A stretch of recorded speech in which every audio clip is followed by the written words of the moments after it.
અમરેલી જિલ્લાના જાફરાબાદ તાલુકાના વડાલી ગામમાં એક દિવસ પહેલા સામાન્ય બાબતે હત્યા કરવામાં આવતા નાનકડા ગામમાં ચકચાર મચી જવા પામી હતી। અહીં પ્રવીણભાઈ જીલ્લુભાઈ સોલંકી નામના યુવકને તેના બનેવીએ હત્યા કરી હતી। બજારમાં જાહેરમાં પેટમાં પાટું મારી પછાડી ગયા બાદ બનેવીએ શાળાના પેટમાં લાકડું મારતા ગંભીર ઇજાઓ પહોંચતા મોત નીપજ્યું હતું। જે બાદમાં હત્યાની ઘટનામાં નાગેશ્રી પોલીસ મથકમાં મૃતકના પિતાએ આરોપી સામે હત્યાનો ગુનો નોંધાવ્યો હતો। તો પોલીસે ફરિયાદના આધારે ઘટનાની ગંભીરતા સમજી સર્વેલન્સ સ્ક્વોડની ટીમો દ્વારા આરોપી રમેશ બામણિયાની ગણતરીની કલાકોમાં દબોચીને ધરપકડ કર્યા બાદ પૂછપરછ હાથ ધરવામાં આવી હતી। તો હત્યામાં વપરાયેલા લાકડું પણ પોલીસ દ્વારા કબજે કરવામાં આવ્યું હતું। ત્યારે હાલ આરોપીને વધુ રિમાન્ડ માટેની તજવીજ હાથ ધરાઈ છે।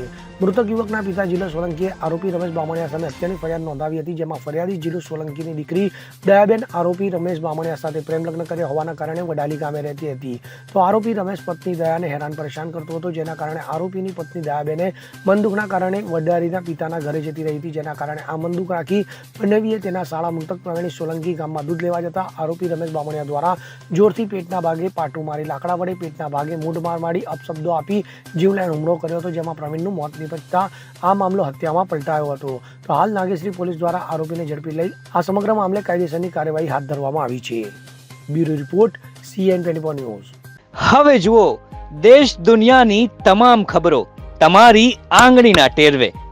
ઉઠાવો મોબાઈલ અને ગૂગલ પ્લે સ્ટોર પરથી ડાઉનલોડ કરો અમારી CN24 ન્યૂઝ મોબાઈલ એપ।